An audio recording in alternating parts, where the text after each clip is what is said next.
Fala galera, beleza? Que a paz do Senhor Jesus esteja com todos vocês, absolutamente todos. Grande abraço do seu amigo e irmão obreiro Henrique. Amém? Olha só, hoje pela manhã eu tive o desprazer de ver dois vídeos de dois cidadãos muito conhecidos aí no meio evangélico, digamos assim, né? Que eu acho que de evangélico e de cristão eles não têm nada. Porque a partir do momento que você utiliza a palavra de Deus visando benefícios, né? Quando você utiliza a palavra de Deus visando riqueza, poder, você está utilizando com um propósito errado, ok? Veja bem, muito tem se falado a respeito da questão do dízimo e de oferta nas redes sociais, no YouTube. Alguns defendem o dízimo, outros não defendem, né? Mas por outro lado terminam sempre trazendo uma opinião meio estranha. Eu vou ser bem sincero com vocês aqui. Na realidade, esse vídeo o foco dele não é falar sobre o dízimo em si. Porque na realidade, o que eu acredito é o seguinte: existem igrejas que têm a prática do dízimo, como a minha tem. Existem igrejas que têm somente a prática da oferta. E seja lá o nome que você quiser usar, eu compreendo que eu tenho que ser generoso com a obra, sim. Eu tenho que ser generoso com aquele ambiente que eu utilizo, com aquele ambiente que eu faço parte. Deixa eu falar um negócio para vocês. Eu fui viciado em cocaína durante 7 anos. Eu fui alcoólatra. Então, quando eu lembro a quantidade de dinheiro que eu gastava por semana, às vezes, a cada 15 dias, tanto de cocaína quanto de álcool, eu ajudo a minha congregação, sim, na medida do possível e com prazer. E eu vou lhe ser bem sincero, eu não ajudo mais do que eu posso, porque eu realmente não tenho, né? Mas é bíblico você ser generoso com a obra, sim, certo? Como é que nós iremos manter o templo? Por exemplo, a nossa congregação ela tem 12 anos e é alugado, é um espaço alugado até hoje. Então, eu garanto que se nós pregássemos algo estranho, né, que não fosse as Escrituras, eu garanto que nós já teríamos o nosso espaço, eu garanto que nós já, né? Então, isso não significa que nós não somos abençoados, certo? Até mesmo porque, mesmo na pandemia, quando nós não tivemos mais cultos, nós continuamos pagando o aluguel, né? Com dificuldade, com uma certa dificuldade, porque muitos irmãos, infelizmente, se afastaram da congregação, mas continuamos. Veja bem, muito tem se falado sobre a questão de Malaquias 3:8. Malaquias 3:8, esse versículo aqui, ele é específico para o povo de Israel, para essa época, tá? E na maioria das vezes nós vemos algumas pessoas utilizando esse versículo aqui meio mal intencionado, ok? E aí você pode me perguntar, mas não dá pra gente aplicar nos dias de hoje? Não, não dá, porque aqui foi uma situação específica, certo?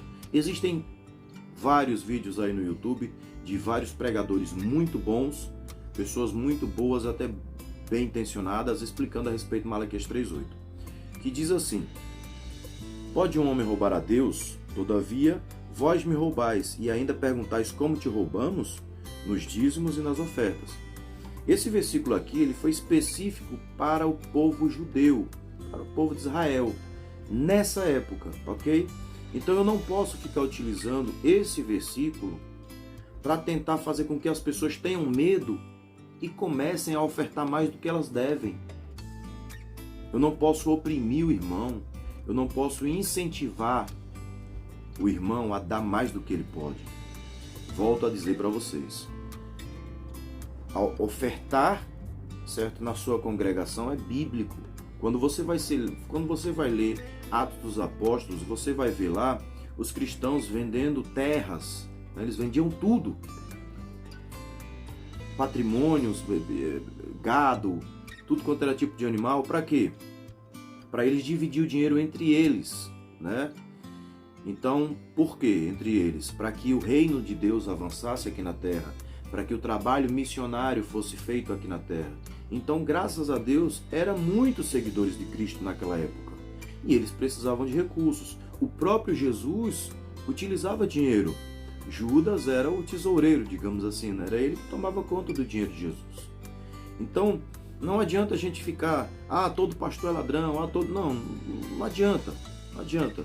Você ser generoso com a obra, isso é bíblico, ok? O que não é bíblico é o seu líder te estimular a dar mais do que você pode. Isso não existe, tá? E Deus, quando Ele te dá algo, isso não significa que você tem que sair entregando na sua congregação, o seu carro, a sua moto, a sua casa. Não, não existe isso. Isso não tem na Bíblia, ok? E esses dois cidadãos que eu vi esse vídeo hoje pela manhã, são vídeos antigos até, por sinal. Os meus amigos aí que gostam de bater de frente com esses cidadãos sabem muito bem de quem eu estou falando. Eles disseram o seguinte, que quem não dá o dízimo vai para o inferno. E eu estou esperando eles me mostrarem até hoje aí onde é que está escrito isso na Bíblia, porque eu não vejo. Não vejo, tá? O fato de você não dar ou não entregar o dízimo, você não vai para o inferno. Até mesmo porque quando você oferta na sua congregação, quando você é convertido, você oferta porque você sabe que a sua congregação necessita de recursos para seguir em frente. Se for um prédio alugado, precisa pagar o aluguel. Tem água, tem energia. Às vezes a sua congregação mandou algum missionário para alguma cidade, por exemplo, para pregar o evangelho. Você precisa mandar dinheiro para esse rapaz, para ele se cuidar, para essa moça. Certo? E aí muitos pegam, mas é porque... Cara, a palavra de Deus diz que o obreiro é digno do seu salário. Quem prega o evangelho, que viva do evangelho. Não há problema algum, por exemplo, você contratar, não. Você convidar alguém para pregar na sua igreja, para louvar na sua igreja, e você chegar e dar uma oferta no final do culto para essa pessoa. Não tem problema algum você fazer isso. O problema está em colocar preço. Quando você coloca preço, você está se apresentando como um profissional, pregador, cantor, certo? Para Deus, isso não é profissão, isso é chamado. Ou você tem chamado ou você não tem. A prova está nesse monte de gente aí que canta, que prega, que está tudo se desviando. Está tudo entrando em vários escândalos feios, né? Pessoas que estão sendo líder de igrejas, que as pessoas estão entregando igreja na mão deles porque são famosos, e daí acontecem as coisas erradas. Então não é profissão, é chamado. E daí esses dois cidadãos que disse que o dízimo, se você não der o dízimo você vai para o inferno, eles utilizam Malaquias 3:8. Só que se nós formos ver aqui, aí ele usa Malaquias 3:8, aí para ele te provar que quem rouba, quem é ladrão vai para o inferno, aí ele vem para 1 Coríntios aqui, ó. Aí ele vem para 1 Coríntios, capítulo 6, versículo 10, onde diz que nem ladrões, nem avarentos, nem bêbados, nem caluniadores, nem os que cometem fraudes herdarão o reino de Deus. Eles vêm para cá. Só que a palavra de Deus também nos diz o seguinte, em Salmos 49, versículo 8, o seguinte, olha só, pois a redenção da sua vida é caríssima, tanto que seus recursos não são suficientes, ok? Ora, peraí, mas se eu não entregar o dízimo, eu vou para o inferno. E aqui em Salmo está dizendo que a redenção da minha alma, né, da minha vida, em outras traduções está alma. A redenção da minha vida é caríssima, tanto que os meus recursos não podem pagar.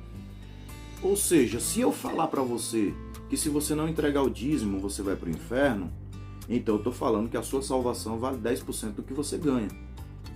Isso é heresia. Isso é heresia das brabas. Sabe por quê? Porque vai estar cuspindo na cruz. Vai estar tirando todo o sofrimento de Cristo. Porque Cristo morreu na cruz por nós.